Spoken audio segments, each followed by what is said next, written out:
Hi, happy Friday. So I made it through my first overnight in this little new van. It was very, very cold, but I managed well with my heating mattress pad. You know, you have to have the power for that. You know, it has number 1 through 7 for levels of heat. I put it on 2 and it's plenty warm. In fact, I had to get up in the middle of the night and shut it off a couple of times because it was so warm. And then I would wake up and be chilly, and then I'd turn it on again. I had this like little hat thing on when I needed it, and I had mittens on when I needed it, and I took them off in the middle of the night, and then I put them back. So you just have to manage it. And you know, it was extremely manageable. Would I want to do it every night for a week? No. Do I want to do it for a couple of nights while I'm on my way to sunny South? Oh yeah. So I just pulled over to have some lunch.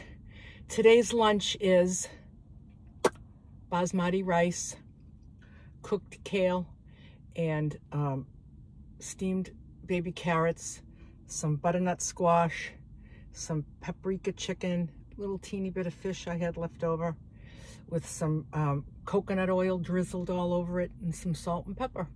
And I'm going to eat all of this because I'm very, very hungry. So the sleeping went pretty well. When I woke up, I just ran the van, took my curtain down. I have like a curtain that blocks the front from the back. I don't need all those window coverings anymore like I did in the minivan because I got no windows.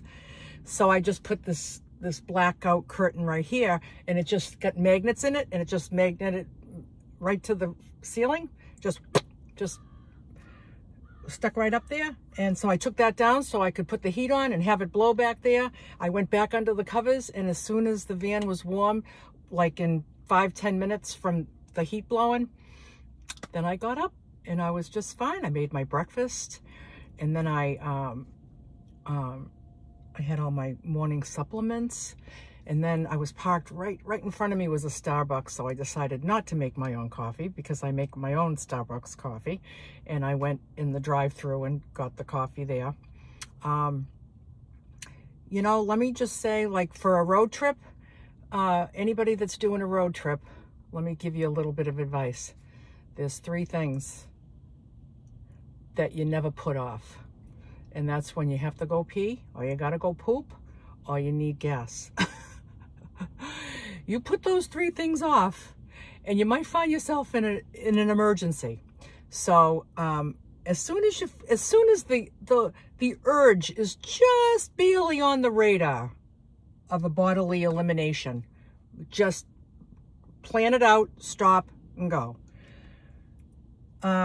I got some advice on from some YouTuber years ago that said, consider when your tank is half full, consider that empty. Always consider half empty. So that's what I do. And so when I'm on half, I'm like, it's time to get gas, because there wasn't a time that I didn't take that advice, and it was a panic because I didn't know where the next gas station was. And then, like, I'm now like, my gas light's on, and I see an exit that says gas here, and I get off, but it's not for like 5 miles, 6 miles. I don't know if I'm going to make it. And so half is empty. Oh, I think I have to pee. Just go. When you think you have to pee, just make the arrangements, and you just save yourself a lot of stress, because those are 3 things that cause stress. And you know, I decided that my GPS, like, before I took this road trip, I was like, I need a different voice. This woman that's been talking to me for years, there's no offense, she was lovely, but I just felt like a different voice, so I put a different voice on. Well, do I need to get her back? Because I got some guy talking to me. He sounds like a used car salesman, and I'm tired of his voice. And he's always telling me Hazard ahead, hazard ahead, hazard ahead. There's no I don't see any hazards. And the police are ahead. And I understand that's very, very useful if you're speeding, but and it will remind you to slow down. But I'm not a fast driver. So I'm going to try to figure out those settings and get that voice back of that lady, whoever she was, and try to turn those notifications off on Waze. I guess I'll figure it out eventually. But anyway, I'm really enjoying myself. So yesterday, I left Mass. I drove through Connecticut. I drove through New York. I drove through New Jersey. And then I drove into Maryland, and I slept in the Maryland Welcome Center. It worked out good. Then I left Maryland this morning. I've been driving in complete silence. I haven't put on Karen Carpenter today, just complete silence. I've just been enjoying that. And I finished out Maryland. I'm almost finished with Virginia. I'm really close. I'm close to North Carolina, and I'll be in North Carolina soon. I'm thinking maybe tonight I'll be hunkering down in South Carolina somewhere. And it seems to be a little bit less painfully cold here. It's more like high 40s. So yeah, it feels really good. There's a lot of things like, you know, I always say, just don't wait for everything to be perfect. Just go. Let me tell you something else. These mirrors, I've got them figured out.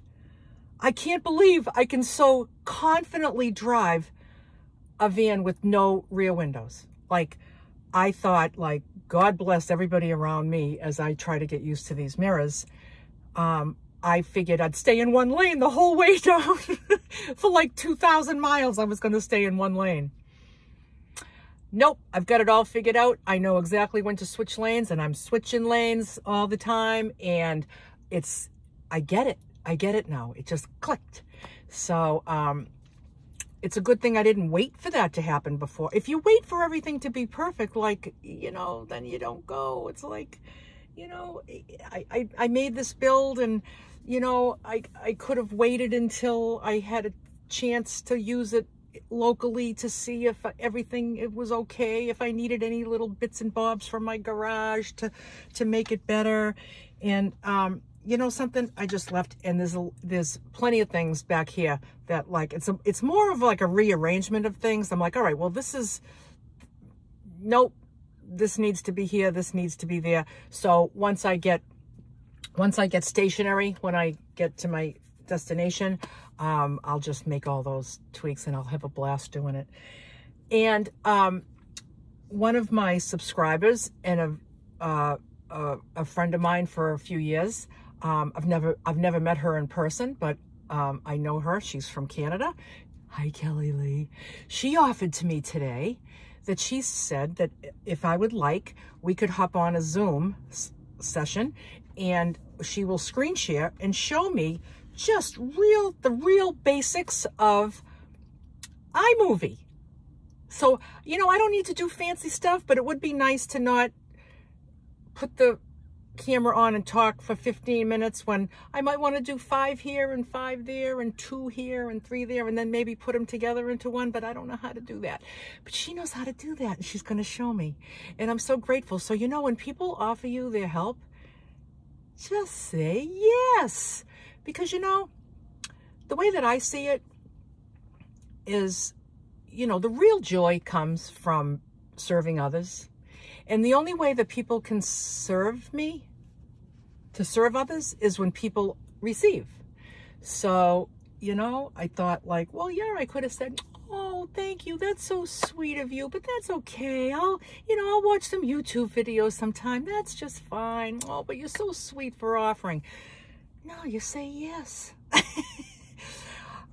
I heard this saying very recently, that said, don't rob people of a blessing.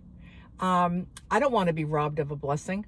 Like, if I'm offering my help to you, or I'm offering to be here for you, like, allow me, because it's like, it's what life is about. It's like, it's the blessing. It's a blessing to be of service to other people. So I'm going to allow her to be of service to me, and she can feel the glory and joy of being of service to me. And I can feel the glory and joy of being the recipient of a little tutorial. And I'm really grateful. So maybe this weekend we're going to do that. So yeah, so we'll see how that goes. So I'm going to go and have my lunch. It looks so good and I'm hungry, and I'm not going to eat on camera because, I mean, you know, I can't stop talking. I can't stop talking. You know, it goes way back. I have this talking problem from way back. Well, maybe it's not a problem, but I remember once I was in 2nd grade and I had to stay after school because I was talking too much. I was 6, okay? Talking too much, had to stay after school for punishment. Now, we used to walk to school. I was 6. I would walk like a half a mile to school. And this is back in the day. And there was this one busy street, Green Street. And you couldn't cross Green Street. Mom says, don't cross Green Street without the crossing guard. Never cross Green Street without the crossing guard. Okay, okay. So now I have to stay after school because I'm yakking in class. And then by the time I get out of school, I get to Green Street, the crossing guard's gone because all the kids have already gone home. And I stood there, I was paralyzed. I was like, what do I do? What do I do? I mean, I was looking this way, not a car to be seen. I was looking this way, not a car to be seen. But I'm like, I'm never supposed to cross Green Street without a crossing guard. How am I going to get home? Crossing the street wasn't an option. So this woman came walking down the street. She was walking towards me, and when she got towards me, I said, would you cross me? And she said, okay. And she just looked like not a car to be seen. And she's like, you can go now. Oh, thank you. It's just a cute story. It was so lovely that she helped me cross the street, and that I was doing what I was told, except in the class, because I couldn't stop talking. I couldn't stop talking even when I was 6. All right, so I'm going to stop talking now, and I'm going to finish. I'm going to have my lunch, and then I'm going to hit the road and hopefully make it to the Carolinas. And I hope this video was fun. It was fun for me. I hope it was fun for you. And I'll see you now. I'll see you later. I was going to say I'll see you down the road. And bye for now. Bye.